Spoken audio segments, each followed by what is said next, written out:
बिस्मिल्लाहिर्रहमानिर्रहीम अस्सलाम वालेकुम। अच्छा जी, आज हमारे पास class 9th biology chapter number 3 का आज का जो टॉपिक है वो है जी species the unit of the classification. यानी कि आज हमने ये देखना है कि हम जो क्लासिफिकेशन करते हैं, यानी कि हम जो जानदारों को ग्रुप्स और सब ग्रुप्स में डिवाइड करते हैं वो किस बुनियाद पे करते हैं और उसका बेसिक यूनिट क्या है।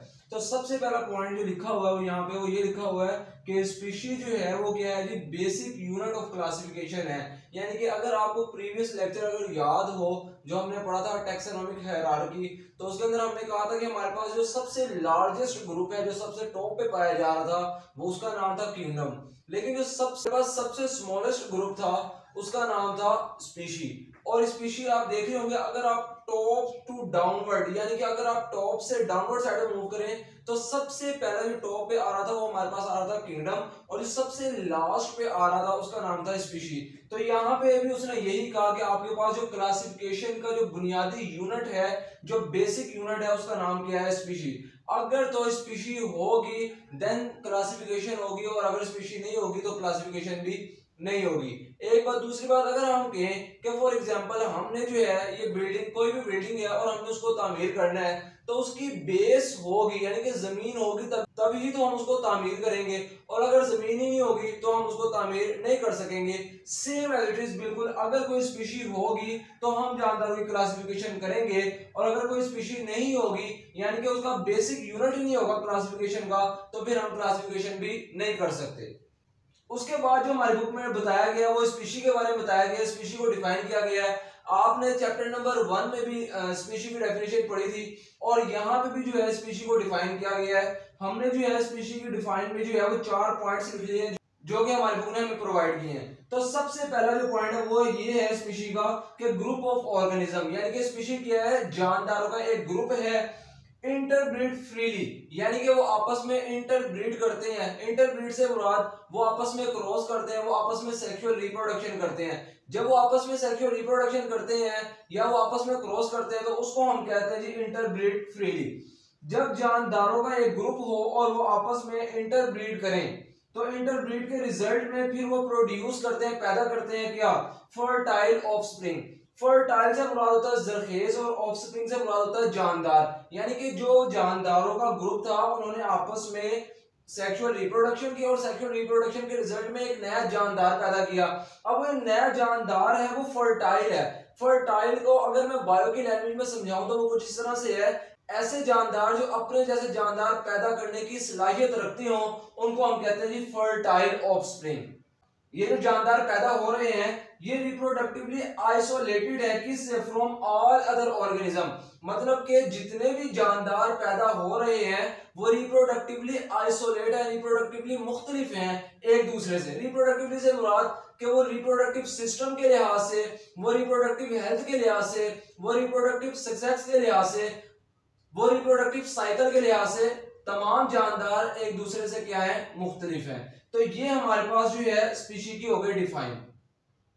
आगे हमारे पास लिखते हैं कि each species possesses distinct characteristics, यानी कि जितनी भी स्पीशीज हैं तमाम की तमाम स्पीशीज यूनिक कैरेक्टरिस्टिक्स रखती हैं। अब वो कौन कौन सी कैरेक्टरिस्टिक्स रखती हैं यूनिक, सबसे पहले आती है स्ट्रक्चर के लिहाज से, यानी कि स्ट्रक्चरल कैरेक्टरिस्टिक्स रखती हैं। मिसाल के तौर पे मैं कहूं जी हमारे पास डॉग है, कैट है, या उसके अलावा हमारे पास दूसरे कोई जानदार हैं, रैबिट हो गया, तो ये तमाम जितने भी जानदार हैं ये हमारे पास स्ट्रक्चर के लिहाज से एक दूसरे से क्या है, मुख्तलिफ हैं, यूनिक हैं। अब मैं कहूँ हमारे पास जो डॉग का जो हमारे पास स्ट्रक्चर है वो हमारे पास कैट के स्ट्रक्चर से नहीं मिलता जुलता, और जो हमारे पास कैट का स्ट्रक्चर है वो हमारे पास रैबिट के स्ट्रक्चर से नहीं मिलता जुलता। मतलब डॉग हो गया, कैट हो गया या रैबिट हो गया, ये सब स्ट्रक्चर के लिहाज से एक दूसरे से क्या है, मुख्तलिफ हैं। उसके बाद लिखता है ये इकोलॉजिकल इनमें कैरेक्टरिस्टिक्स पाई जाती है। मतलब ये इकोलॉजिकल जो है एक दूसरे से मुख्तलिफ होते हैं। इकोलॉजी होती है हमारे पास जानदारों का उनके एनवायरनमेंट के साथ जो रिलेशन होता है उस रिलेशन को हम कहते हैं इकोलॉजिकल। तो पहली कैरेक्टरिस्टिक हमने पढ़ी कि जी जितने भी स्पीशीज हैं वो सब स्ट्रक्चर के लिहाज से यूनिक हैं। दूसरी हमने पढ़ी कि जो उनके अंदर जो इकोलॉजिकल कैरेक्टरिस्टिक्स पाई जा रही हैं, जो इकोलॉजिकल खसूसियात पाई जा रही हैं वो उसके लिहाज से भी एक दूसरे से मुख्तलिफ हैं। और इकोलॉजी का मैंने आपको मतलब बताया कि जानदारों का उनके माहौल, उनके एनवायरनमेंट के साथ जो रिलेशन होता है उसको हम कह देते हैं इकोलॉजी। देन लास्ट पे आता है बिहेवियरल कैरेक्टरिस्टिक्स, यानी कि जितनी भी स्पीशीज पाई जा रही हैं वो सब की सब स्पीशीज अपने बिहेवियर के लिहाज से, अपने रहन सहन के लिहाज से वो एक दूसरे से क्या है, मुख्तलिफ है। उसके बाद हमारे पास हमारी बुक में एक डेफिनेशन गिवन है और वो है जी म्यूल। तो म्यूल को समझने से पहले हम यहाँ पे जो 3 पॉइंट्स हैं इसको समझ लेते हैं ताकि हमें म्यूल को समझने में आसानी हो जाए। तो सबसे पहले लिखते हैं आर्टिफिशियल कंडीशन। मैं कहूँ अगर आपके पास कहीं पे लिखा हुआ है आर्टिफिशियल कंडीशन और कहीं पे लिखा हुआ नेचुरल कंडीशन, तो इन दोनों का मतलब क्या है? आर्टिफिशियल कंडीशन वो कंडीशन होती है जो इंसान ने खुद अपने हाथ से, इंसान ने खुद जो है वो परफॉर्म की होती हैं, उनको हम कहते हैं आर्टिफिशियल कंडीशन। अगर हम इसी तरह अगर हम बात करें नेचुरल कंडीशन, तो नेचुरल कंडीशन वो होती है जो हमारी नेचर, जो हमारी जो कुदरत है उसने खुद परफॉर्म की होंगी। तो सबसे पहले लिखते हैं आर्टिफिशियल कंडीशन। और अगर हम बात करें अननेचुरल क्रॉस, अननेचुरल क्रॉस से मुराद ये है कि जब साइंटिस्ट जो हैं वो खुद आर्टिफिशियली तौर पे दो जानदारों का आपस में क्रॉस करवाएंगे, दो जानदारों की आपस में रिप्रोडक्शन करवाएंगे, तो उसको हम कह देंगे अननेचुरल क्रॉस। क्योंकि ये साइंटिस्ट खुद परफॉर्म करवा रहे हैं इस क्रॉस को, इस वजह से हमने इसको नाम दिया अननेचुरल क्रॉस। लेकिन अगर यही क्रॉस जो है वो नेचुरली परफॉर्म होता तो उसको हम कहते हैं नेचुरल क्रॉस। अब चूंकि यहाँ पे साइंटिस्ट ने खुद ये क्रॉस को परफॉर्म करवाया तो इस वजह से इसको हमने नाम दे दिया अननेचुरल क्रॉस। उसके बाद लिखता है जब भी अननेचुरल क्रॉस होगा तो उसके रिजल्ट में जो हमारे पास ऑफस्प्रिंग जो बनेगा, जो हमारे पास नया जानदार बनेगा, वो इनफर्टाइल होगा। यहाँ पे आपने पढ़ा था फर्टाइल और यहाँ पे आपने पढ़ा इनफर्टाइल। इनफर्टाइल था मतलब उसके अंदर ये एबिलिटी नहीं है कि वो अपने जैसे जानदार पैदा कर सके, इसीलिए हमने उसको नाम क्या दे दिया, इनफर्टाइल ऑफस्प्रिंग। उसके बाद जो है हमारी बुक में जो डेफिनेशन गिवन है म्यूल की, हम उसको पढ़ते हैं। तो हमारी बुक में एक एग्जांपल गिवन है और उस एग्जांपल में लिखते हैं साइंटिस्ट ने जो है वो दो स्पीशीज के दरमियान में जो है वो क्रॉस करवाया। अब वो दो स्पीशीज कौन सी थी? एक थी जी मेल डंकी और दूसरा था फीमेल हॉर्स। जब साइंटिस्ट ने मेल डंकी और फीमेल हॉर्स का आपस में क्रॉस करवाया तो उसके रिजल्ट में हमारे पास जो नया जानदार पैदा हुआ उसका नाम है म्यूल। उर्दू में इसको खच्चर भी कहते हैं। तो ये म्यूल के साइड पे देख ले मैंने क्या लिखा हुआ है, इनफर्टाइल, और इनफर्टाइल का मतलब मैंने आपको यहाँ पे बता दिया है। ह्यूमन की टैक्सोनॉमिक हायरार्की अब पढ़नी है। तो हमने पढ़ा था टैक्सोनॉमिक हायरार्की में कि हमारे पास जो सबसे लार्जेस्ट ग्रुप है उसका नाम क्या था, किंगडम। फिर किंगडम के बाद जो आता है हमारे पास ग्रुप उसका नाम था फाइलम। फिर उसके बाद जो आता है उसका नाम था हमारे पास क्लास। फिर उसके बाद जो आता है हमारे पास ग्रुप उसका नाम था ऑर्डर। फिर उसके बाद जो हमारे पास ग्रुप आता है उसका नाम था फैमिली। फिर उसके बाद जो हमारे पास ग्रुप आता था उसका नाम था जीनस। और लास्ट में हमारे पास जो ग्रुप आता है उसका नाम था स्पीशी।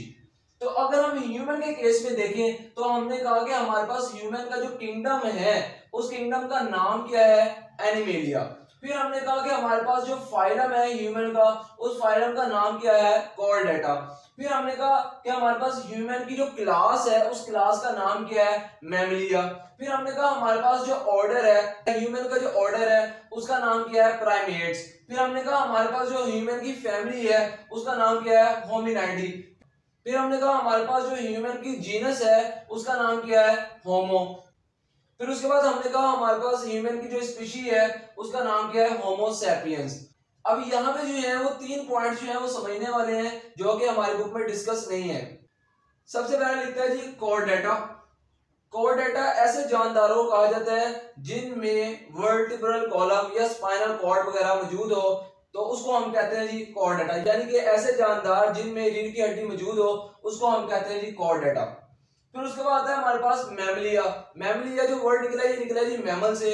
और मैमल ऐसे जानदारों को कहा जाता है जिनकी बॉडी पे हेयर यानी कि बाल हो और वो अपने बेबीज को फीड करवा सके, दूध पिला सके, उनको हम कहते हैं जी मैमल्स।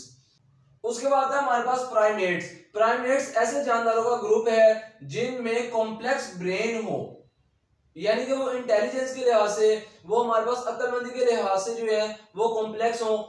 और प्राइमेट्स की बेस्ट एग्जांपल में हमारे पास ह्यूमन आ जाता है, उसके अलावा मंकी आ जाते हैं, उसके अलावा एप्स वगैरह आ जाते हैं। तो ये था जी हमारे पास आज का topic, species the unit of the classification.